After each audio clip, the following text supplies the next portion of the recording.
కేరింతలు లెక్క చేయకు, పళ్ళున్న చెట్టుకు అలవాటేగా. కలత చందకు చందమామకే ఏటేట చవితికి నిందలేగా. ఓటమన్నది గురువు కదరా, ఓర్పుతో నువ్వు గెలవవా. రేపుకే దిక్సూచి నిన్న రెక్కలే చుక్కానిరా. నీరు నేల ఆకాశం నీపై చూపెను పాసం.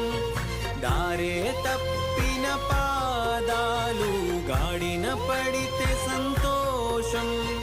తరతరాల చెమట చుక్కలు లాల పోసెను భూమికే. బాధ్యతగా కొనసాగిన